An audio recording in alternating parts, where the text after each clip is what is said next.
All right. And we are on lesson 8 in unit 2, rhetorical devices.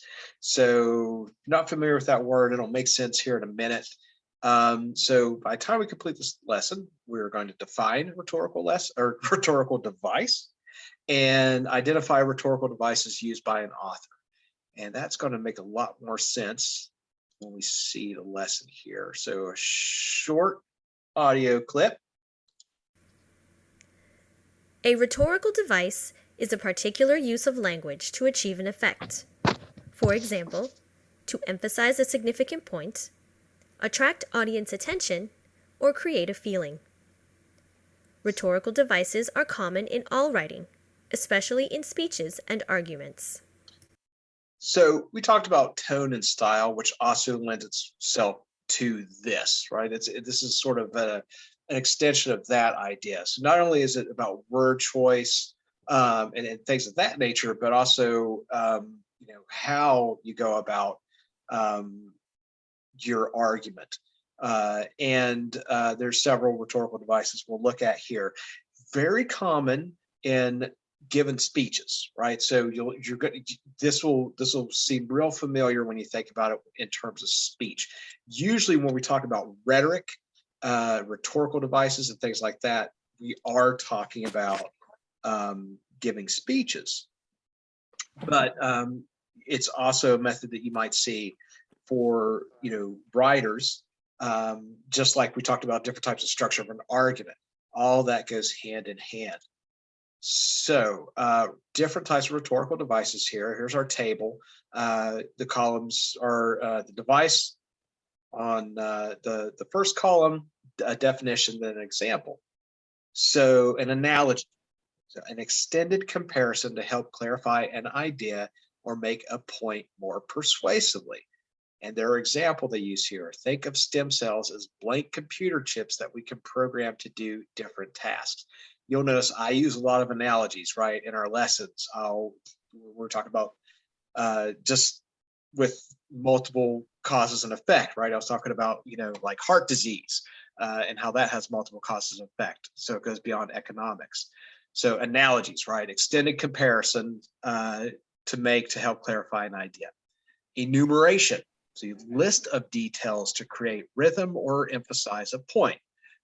The example they give here, this bill would benefit many in the community, teachers, parents, school workers, and most important, students. So enumerating the individuals in the community that will help, or groups within that community it will help. By labeling them, you're enumerating them. Repetition and parallelism. This is what you don't see very often, but you'll come across it from time to time. So it's a restatement of the same or similar phrases or words to create rhythm and emphasis. So preserving the land would protect local wildlife. That is good. It would generate tourism. That is good. And it would save a unique ecosystem for future generations. That is good. So you see, right, using that same phrase, that is good, after each point they're making is, using that rhythm and helping to emphasize that point by continuing to point out that it's a good. The juxtaposition of opposites, so using an antithesis. So that is using two opposing concepts placed side by side to emphasize a point. So real famous, Neil Armstrong's first words when he was stepping on the moon. That's one small step for a man, one giant leap for mankind. It's always, so what was heard on the audio was that's one small step for man. But there was like an audio glitch, and he did say that's one small step for a man, one giant leap for mankind. So there's that juxtaposition between an individual and their small, rather maybe insignificant activity juxtaposed with what this may mean for a larger group, or in this case, all of mankind. So then qualifying statements. So a statement that modifies or changes a previous statement to emphasize a point. Their example, few people survived the blast, although fewer escaped with no injuries, right? So qualifying a statement. Few people survived, few or more survive without injuries. And so over here in our text box, it says that style and tone are not rhetorical devices, right? So that's separate, but they're all making the same emphasis. But authors use them to create a desired effect. For example, a patriotic tone can make readers feel proud and moved to take action. So it's, they're different things, right? Style and tone, things like word choice, that's not the same as rhetorical device, but the idea is to provide an effect to the readers, if that makes sense. And then parallelism, what says the repetition of the structure of a phrase as a form of repetition. For example, when we go to the polls, when we go to the protest, when we go to the steps of the Capitol, our voices ring out, right? So that idea of parallelism, you're either repeating sort of at the end of a phrase, like the example here, that is good, or you may start a phrase, and that's parallelism. We'll actually talk about that a little bit more in language arts when we get to writing and some of the actual grammar lessons. All right, so let's take a look at our lesson. Quiz. Right, our table again, you can reference. For test taking, so when a question asks you to choose the best answer, choose the one that would apply in most or all situations. Some incorrect answer choices may be incomplete, too broad, or not always applicable. So, what fits best in that answer? Okay, and number one, Tracy, would you like to read question one for us? Yes. Number one, if a writer favors tighter restrictions on factory pollution with rhetorical device would be most effective for persuading readers. A. An analogy explaining how the pollution is produced. B. Enumeration of the disease caused by pollution. C. Just a position of two opposite adjectives to different factories. D. A qualifying statement saying that some pollution is acceptable. B. Yeah, enumeration of the diseases caused by the pollution, right? That would really hit home in an argument. So if you're writing about, say there's a chemical plant next to your home, you can point out, it's like, in this community next to this chemical plant, we have higher cases of cancer, asthma, whatever else. You enumerate those diseases to show that factory is polluting the air. So that, really strong rhetorical device to use in that situation. So B for number one. And then Edda, you want to read our little passage here for number two? Okay.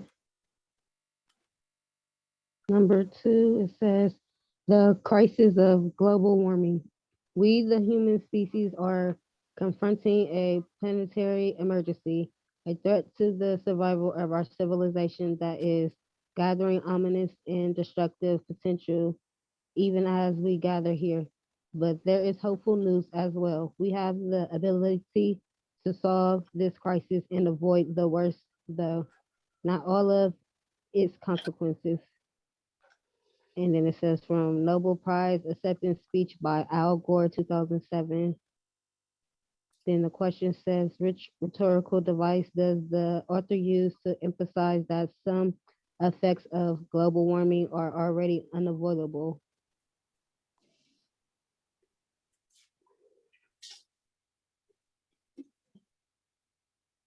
So we'll point to his final statement there if we're looking at it. So what rhetorical device does he use to emphasize the effects? we have the ability to solve this crisis and avoid the worst, though not all, of its consequences. So what would apply there? Is that an analogy, enumeration, repetition, juxtaposition, or qualifying statement? Is it a qualifying statement? Right. Yeah. So anytime you qualify something, adding that sort of additional information, and it will often be sort of set aside by some type of punctuation. So to show you here, it says right, it uses an M dash. So that M dash between, on the either side of though not all, is sort of like an abrupt pause and the addition of information. So it's a little more abrupt in its use and say commas. We'll be talking about stuff like that, later on in grammar when we get to that situation. But so qualifying that statement, right? It's sort of like backtracking just a little bit and adding some information. So he says, we have the ability to solve this crisis and avoid the worst, though not all, of its consequences. It's qualifying the statement he's making with additional information. Right. So 2, qualifying statement. 3, got a short passage here. Grace, how about reading paragraphs? Well, there doesn't seem to be a 1. So 2 through 5. Okay. All right. However, despite a growing number of honorable exceptions, too many of the world's leaders are still very described in the words Winston Churchill applied to those who ignore Adolf Hitler's threat. And I quote, "They go on in strange paradox, decided only to the undecided, resolved to the irresolute, adamant for drifts, solid for fluidity, all powerful to be impotent." So today, we dumped another 70 million tons of global warming pollution into the thin shell of atmosphere surrounding our planet, as if it were an open sewer. And tomorrow we will dump a slightly larger amount, with the cumulative concentrations now traveling more and more heat from the sun. As a result, the earth has a fever, and the fever is rising.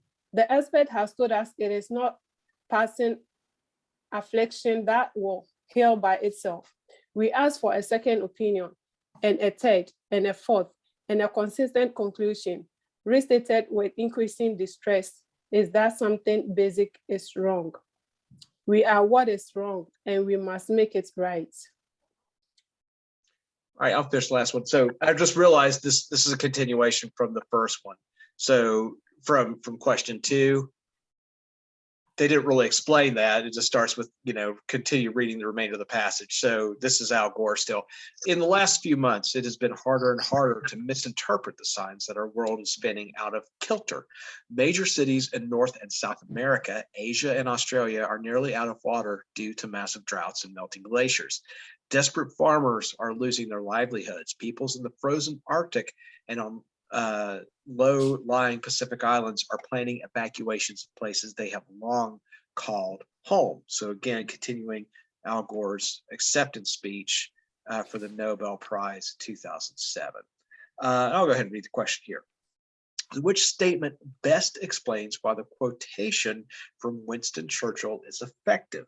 A, it uses repetition to draw readers in and stress the importance of finding a solution. B, it lists the many ways that leaders acted with bravery during World War II. C, it uses juxtaposition of opposites to emphasize that leaders find excuses to avoid taking action. Or D, it includes a qualifying statement to suggest that quick action can defeat the evil of global warming. So let's take a look at that again. So he says, despite a growing number of, I'm sorry, what was that? Oh, I was asking if it's A. It's C. He's using juxtaposition of opposites. So comparing, right? So, the issue with Winston Churchill and Adolf Hitler is all about World War II, right? It's a completely different issue. That's a global, it's different global crisis. Whereas Al Gore's using it for, to talk about climate change. So he's saying too many of the world leaders are still best described in the words Winston Churchill applied to those who ignored Adolf Hitler.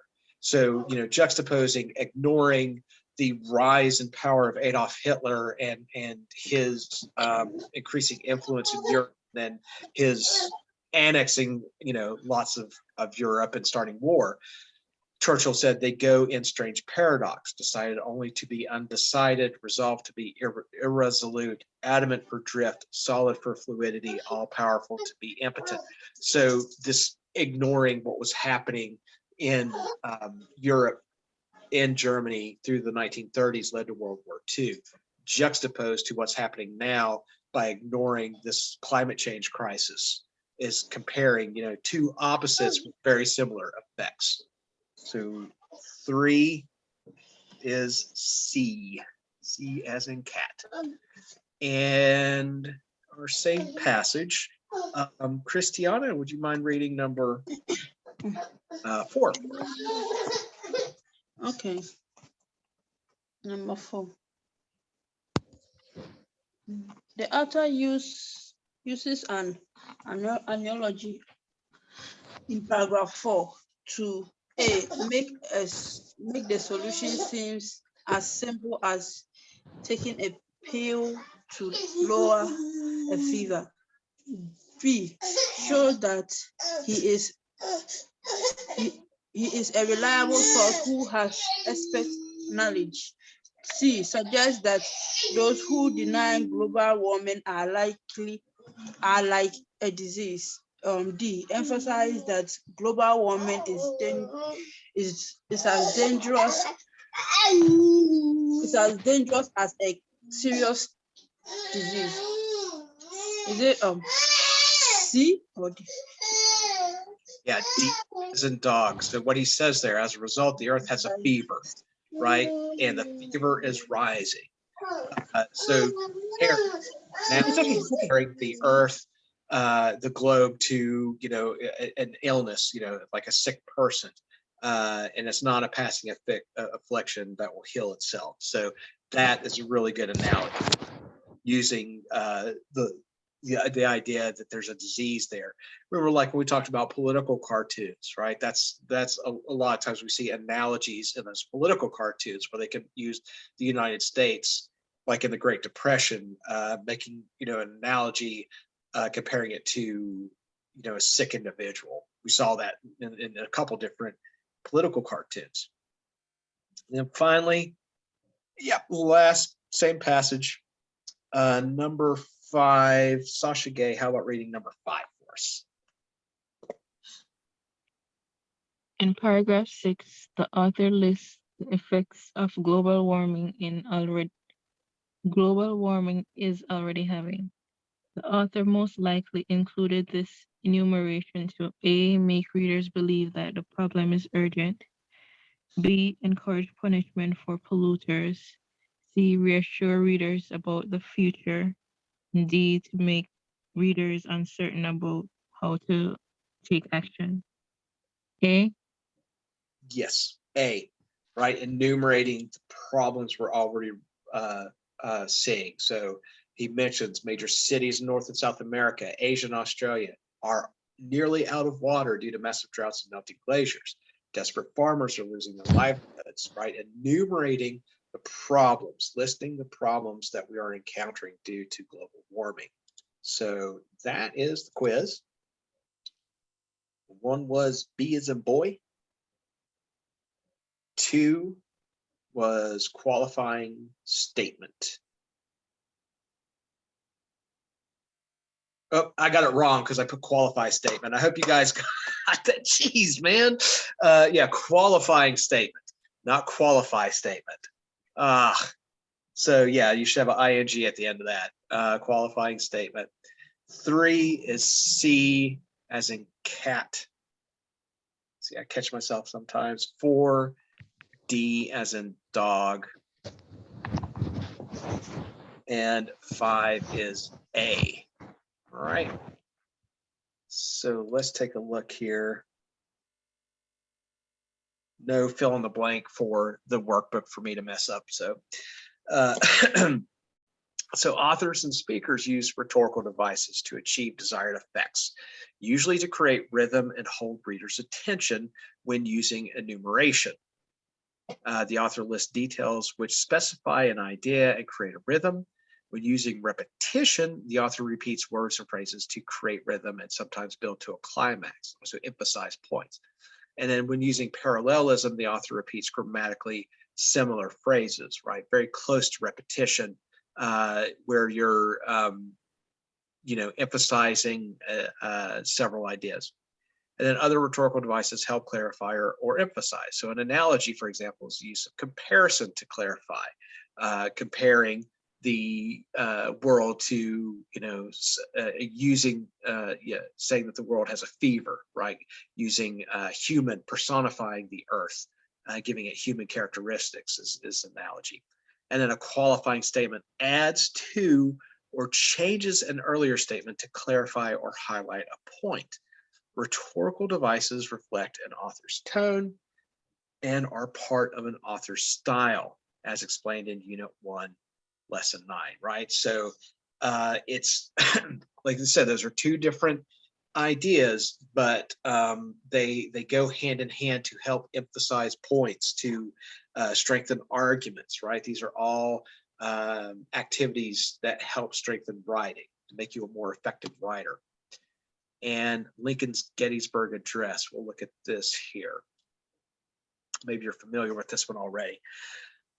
So it says, 70 years ago, our fathers brought forth on this continent a new nation, conceived in liberty and dedicated to the proposition that all men are created equal. Now we are engaged in a great civil war, testing whether that nation or any nation so conceived and so dedicated can long endure. We are met on a great battlefield of that war. We have come to dedicate a portion of that field as a final resting place for all those who here gave their lives that that nation might live. It is altogether fitting and proper that we should do this. But in a larger sense, we cannot dedicate, we cannot consecrate, we cannot hallow this ground. The brave men, living and dead, who struggled here have consecrated it. It is rather for us to be here dedicated to the great task remaining before us, that we here highly resolve that these dead shall not have died in vain, that this nation under God shall have a new birth of freedom, and that government of the people, by the people, for the people, shall not perish from this earth. Okay, and we see a couple of rhetorical devices that Lincoln was known for making great speeches. He was a great speaker. And under the underlined text in A, it says this expression is an example of juxtaposition of opposites or an antithesis, placing opposing ideas together. So a final resting place for all those who here gave their lives that the nation might live. And then secondly, that parallelism, right? Using that same structure, that same structure of phrases. We cannot dedicate, we cannot consecrate, we cannot hallow this ground. So this sentence displays parallelism, which emphasizes that no memorial can match the sacrifice of the soldiers who died at Gettysburg. That's often used, for that type of real emotional points to be made. So it often appeals to emotion as well. All right, so opening up our workbook and looking at our first question here, in our test taking tech. So when you read during the test, you can use the highlighting function. We talked about this before, to highlight rhetorical devices. Highlighting will help you find the relevant text quickly if a question asks about a rhetorical device. So you'll be able to, if you need to, review something, you'll be able to sort of highlight it for yourselves, so you know what you're looking for in the text, and you can refer back to it. So question 1, Tracy, would you mind reading question 1 for us? Yes. Question 1. What exactly does the true state position of opposites have in the phrase those who here gave their life? Thus, that nation might live. A. It emphasizes the violence of the fighting. B. It emphasizes the sorrow of the soldiers' loved one. C. It emphasizes the importance of the social sacrifice. D.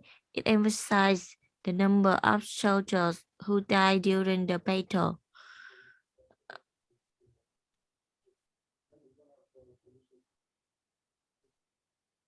Mm, D. So this is C. It's emphasizing the importance of the soldier's sacrifice. So the individual lives that were lost so that the nation might live. So a juxtaposition of sort of one event or one individual.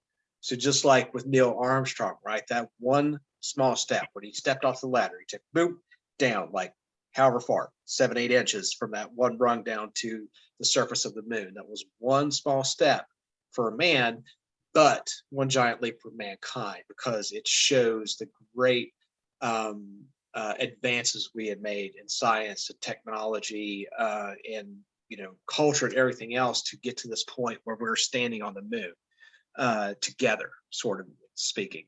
So yeah, that's sort of the opposite there. Those who gave their lives that the nation could live. So one is C. Two, Etta, you want to read question 2 from the Gettysburg Address here? Okay.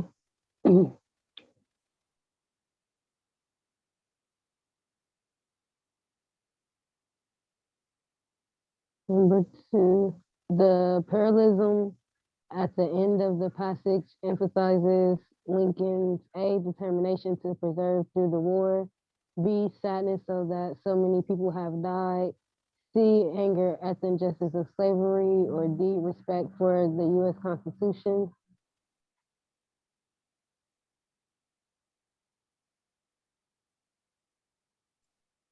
Is it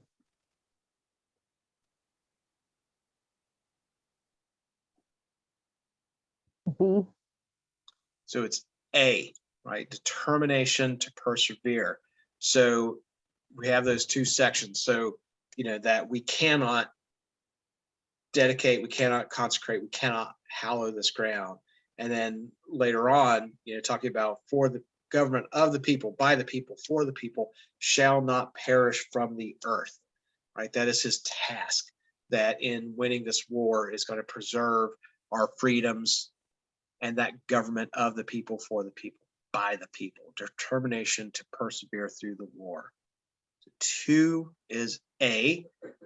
And let's have Sasha Gay. Would you mind reading paragraph 1 through 5, the importance of women's rights?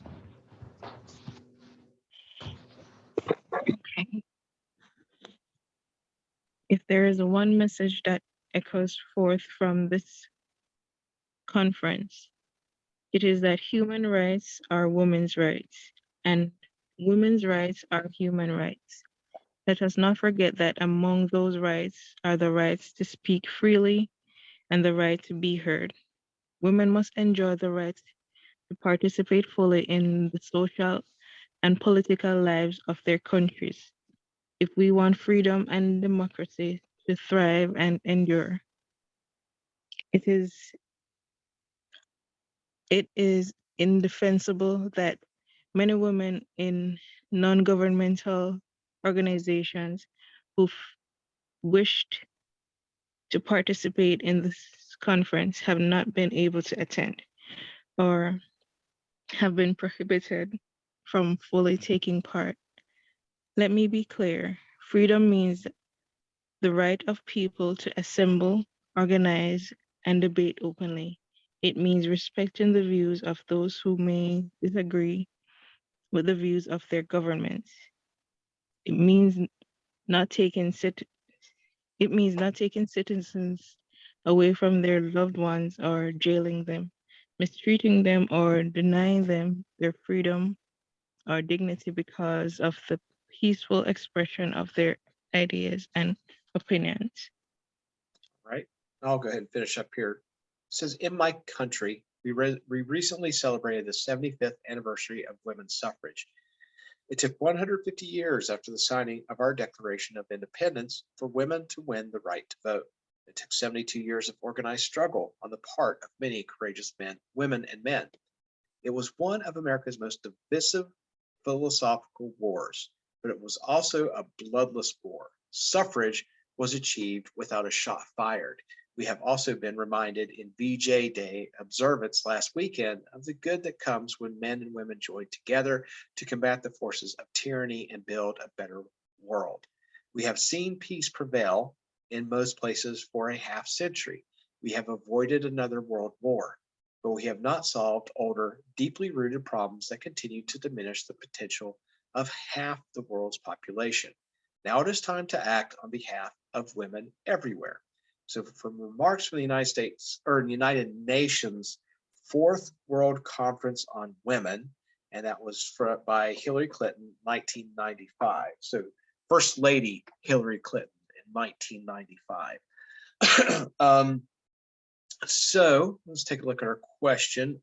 Christiana, would you mind reading question 3 for us? Number 3. Okay, in paragraph 1, the author states human rights are important. The author states human rights are women's rights, and women's rights are human rights. Reversing the order in the phrase human rights and human rights. A shows that the author believes human rights are worth fighting for. B shows that the author has deep respect for women's rights. C suggests that most women are denying their human rights. D stress the closeness of human rights and human rights. Or is it A? It's D. So switching that up shows that those are so saying human rights are women's rights and women's rights are human rights. That is stressing the point, the closeness, the two links between the two. So D is in dog for number 3. And number 4, same passage. Grace, would you like to read number 4? All right. Okay. What is the purpose of the qualifying statement in paragraph 4? A, to celebrate that so many women were able to attend the conference.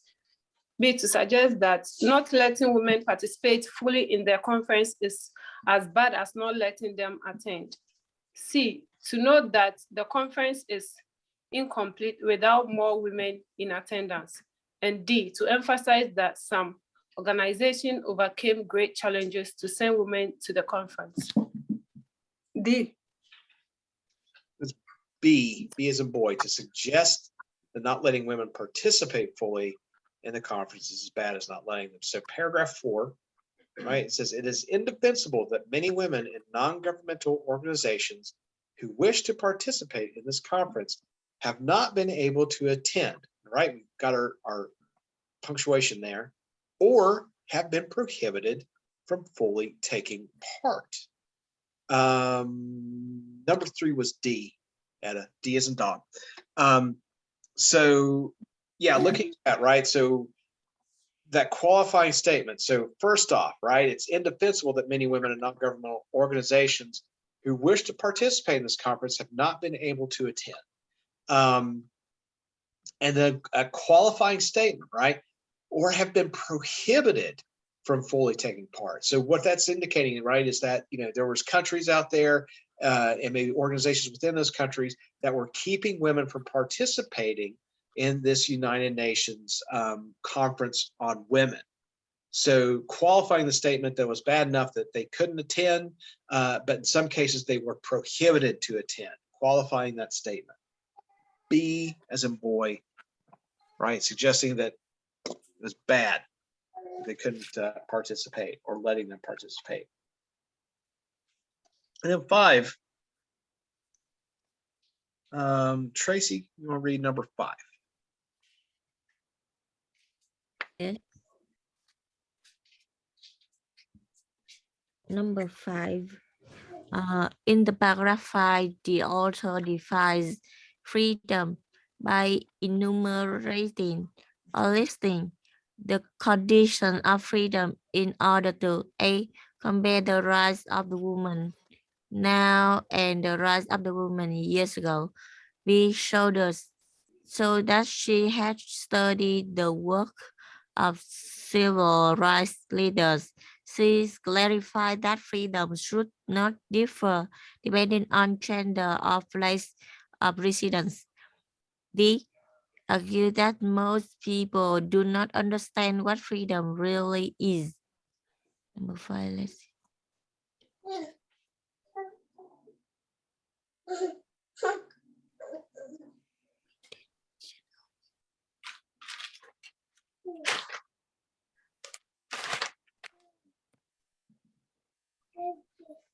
She? Yeah, C, right? C as in cat. So clarify that freedom should not differ depending on gender or place of residence. So enumerating that, right? So what should you do? Let me be clear. Freedom means right to people to assemble, organize, and debate openly. And then talking later on, it means not taking citizens away from their loved ones and jailing them, mistreating them, or denying them their freedom or dignity because of the peaceful expression of their ideas, right? Enumerating what it means not to do, right? As citizens, and you have these freedoms to assemble, organize, and debate, right? That's also enumeration. And then by taking away their loved ones, jailing them, mistreating them, all of that. So that's showing, it's clarifying, right? That's clarifying what it means to have those freedoms. Okay. 5 was C, and now new passage. Etta, you want to take paragraph 1 for us?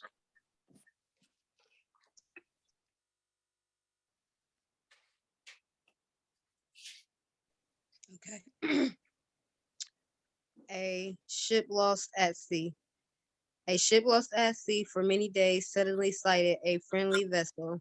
From the mast of the unfortunate vessel was seen a signal. Water, water, we die of thirst. The answer from the friendly vessel at once came back. Cast down your bucket where you are. A second time the signal. Water, water, send us water. Ran up from the distressed vessel and was answered. Cast down your bucket where you are. And a third and fourth signal for water was answered. Cast down your bucket where you are. The captain of the distressed vessel, at least heeding the injunction, cast down his bucket, and it came up full of fresh, sparkling water from the mouth of the Amazon River. To those of my race who depend on bettering their condition in a foreign land or who underestimate the importance of cultivating friendly relations with the southern white man who is their next door neighbor, I would say, cast down your bucket where you are, cast it down in making friends in every manly way of the people of all races by whom we are surrounded. All right. And you could see that they're making an analogy, right? They're comparing the ship lost at sea to sort of like race relations in the South. So second paragraph here says, cast it down in agriculture, mechanics, in commerce, in domestic service, and in the professions. Our greatest danger is that in the great leap from slavery to freedom, we may overlook the fact that the masses of us are to live by the productions of our hands and fail to keep in mind that we shall prosper in proportion as we learn to dignify and glorify common labor and put brains and skill into the common occupations of life. We shall prosper in proportions as we learn to draw the line between the superficial and the substantial, the ornamental gewgaws of life and the useful, No race can prosper till it learns that there is as much dignity in tilling a field as in writing a poem. It is at the bottom of life we must begin and not at the top, nor should we permit our grievances to overshadow our opportunities. So it's from Booker T. Washington, Up from Slavery and Autobiography, 1901. So he's sort of pointing out there also, the struggle that's going to continue, that, they're not going to leap over, from freedom into, all being doctors and lawyers. They're going to have to win their dignity with that labor. A lot of it is going to look like what they did as slaves. And that's what he's pointing out. It's like, look, we still are going to have to do those jobs, and work our way into, better opportunities. And we can't let, our grievances overshadow any opportunity, what's happened to us before.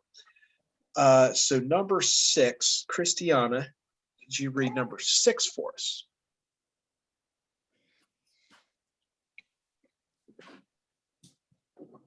Okay, number 6.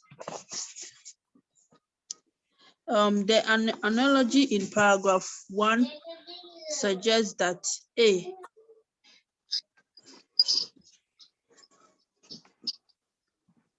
it suggests that African American are overlooking opportunities in their communities.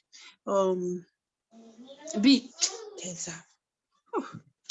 African Americans should not be afraid to leave the South now that they have their freedom. C, the C. Okay, C. Please, what's the word? Sea voyages? Okay, sea voyages can be dangerous for inexperienced sailors. The Americans of different race should not be friend one another.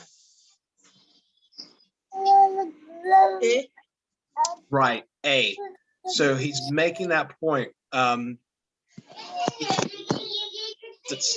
many days.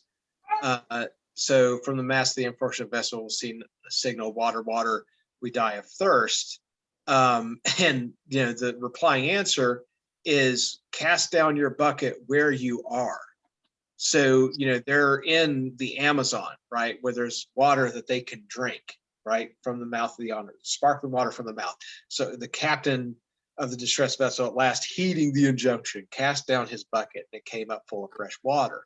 So, don't look elsewhere for help, is what Booker T. Washington, that's the analogy he's making. Help is where you are. And that's the analogy between the two. So A for number 6, number 7, same passage. Sasha Gay, you want to read question 7? The author begins paragraph 2 by enumerating or listing the areas in which people work. How does this list relate to the rest of the passage? A, it contradicts the rest of the passage, which is about problems in the lives of African Americans. B, it creates a buildup of information to keep readers' attention. C, it continues and extends the comparison begun in paragraph 1. D, it introduces the topic of the paragraph, which is about work African Americans can pursue. Is it C? So 7 is D. It introduces the topic of the paragraph. So looking there, cast it down, right? So just like the bucket, help, we're dying of thirst. And the other ship is saying, cast down your bucket. There's water right there. There's water right below you. You can drink that. So that's the analogy. And then he's saying here, so as African Americans are looking for help or looking a way out, he's saying cast it down in agriculture, mechanics, and commerce, domestic service, and in the professions. So same thing. It's like you need help. Well, you're going to have to do some of the jobs that you did as slaves, that you did in forced labor. And he says our greatest danger is that the great leap, right? So making that leap from slavery to freedom, we may overlook the fact that the masses of us are to live by the productions of our hands. So we're going to have to continue to do similar jobs as we continue to move forward. 7D as in dog. 8, same passage. Grace, how about reading number 8? Okay. Which statement best explains why the author continues to repeat the phrase cast down after concluding the analog? A, to extend the analog to other occupations. B, to connect the analog with a call of action. C, to use the analog to dignify common labor. And D, to apply the analog to future prosperity.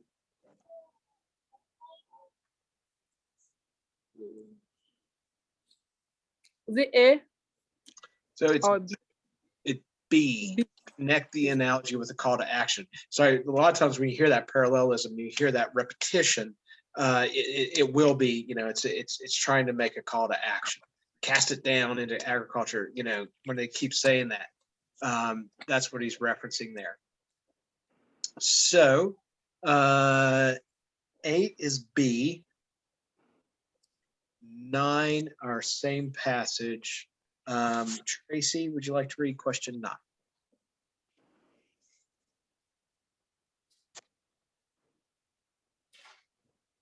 Question 9.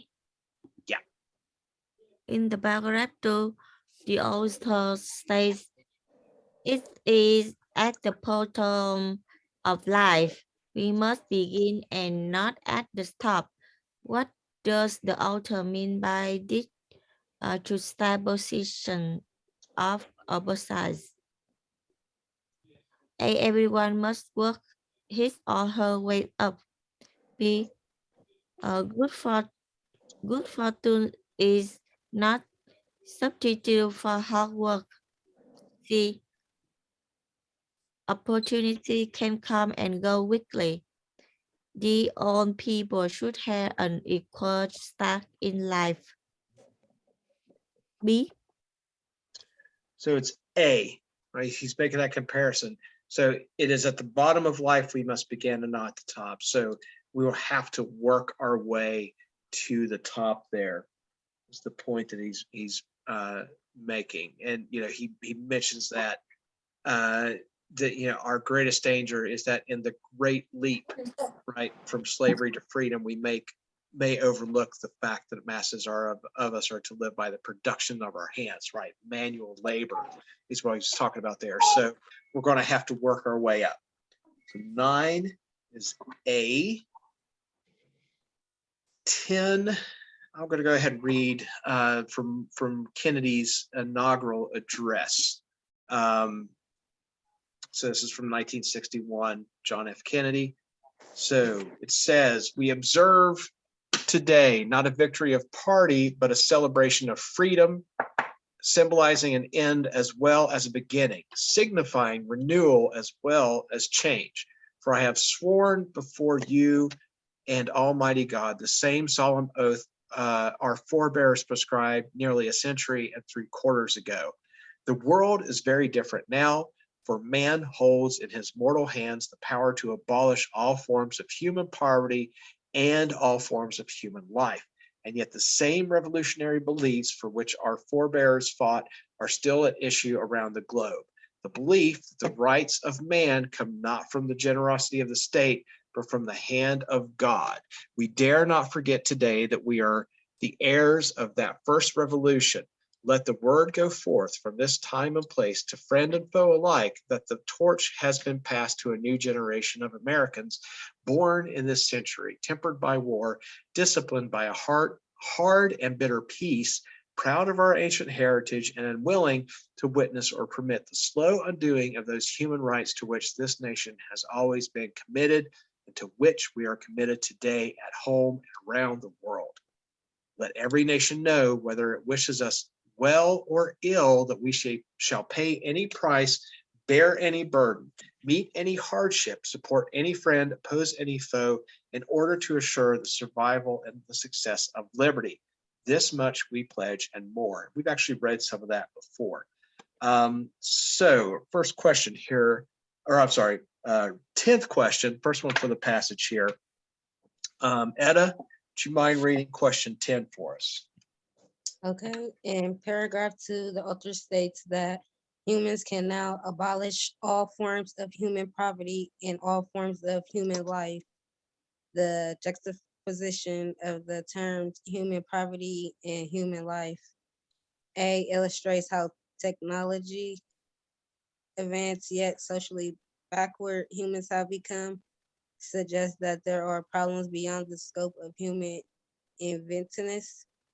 C emphasizes the best and worst parts of human resourcefulness. Or D implies that the president is a man of the people but very powerful.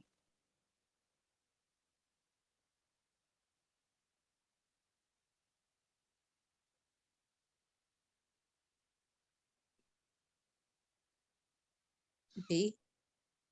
So C. So looking at the best and worst parts of us as humans, right? Human poverty and human life. So juxtaposing those, usually, one kind of strong idea with the softer one. C for 10. And 11, let's go to Sasha Gay for 11. If you don't mind reading number 11 for us. In paragraph 3, the author refers to the first revolution, also called the American Revolution, in order to make the audience feel A, proud and connected to history, B, afraid that liberty is threatened once again, C, disappointed that the country has not accomplished more, and D, excited and optimistic about the future.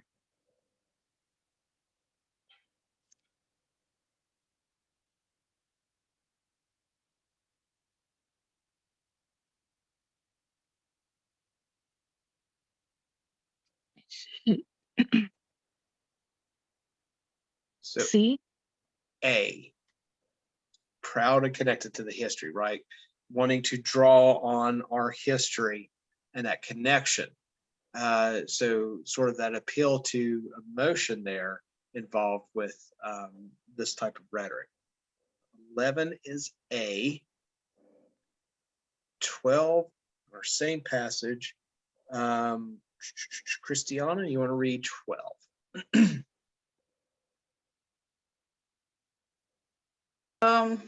Okay, number 12. In paragraph 3, the author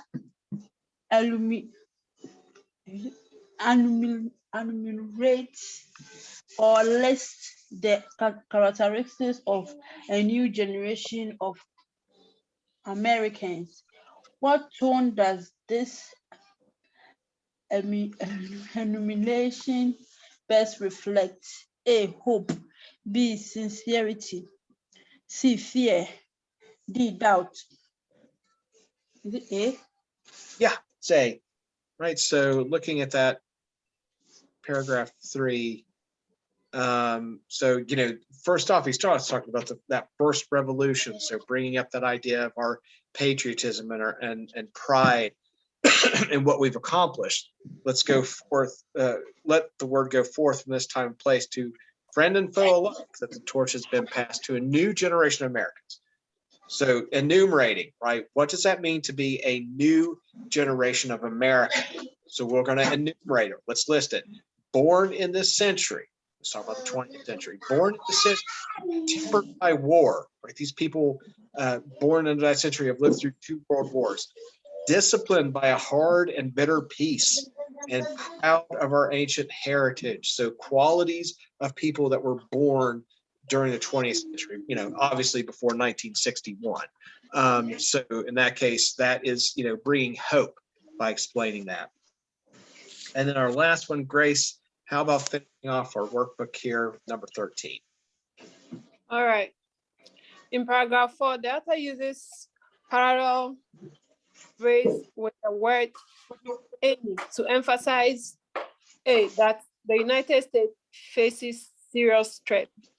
B, the military victories of the United States. C, that the United States can overcome all challenges. And D, the distance the United States has come in the past century. Paragraph 4. C? Yeah, right. So showing that it's going to overcome all challenges, right? You know, that repetitive word all. Or sorry, not all, any. So, you know, that we shall pay any price, bear any burden, meet any hardship, support any friend, oppose any foe, right? So that's really hitting home on that idea of you know, they're going to try to overcome any and all challenges there. So C for 13, right? That is end of the workbook.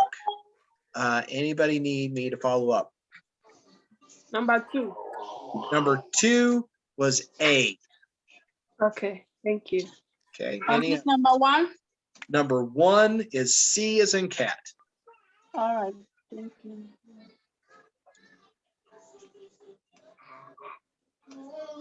So we all good there? Okay. So, you know, rhetorical devices, try to keep in mind as you read, you know, when you see them. I know it's something that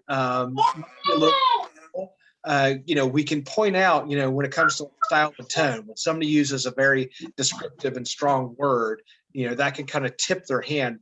And we talked about that a lot when it came to like point of view, right? If you're using a certain type of language. This is a little more subtle, where you're trying to build maybe certain emotions. You're trying to get a special response from, I got a naughty cat here up on the table, trying to, you know, evoke certain ideas in a more subtle way. And you use those things, enumerating points, you know, using analogy to help people see and understand. So we'll get some more practice on this as we go along. It won't be the only time we see it. We're going to add that to our, you know, skill sets here. So any questions on that? I'll put up like, you know, the examples on Google Classroom, so you have those available. And you can look at those again and make sure you understand, you know, the difference between each type. All right.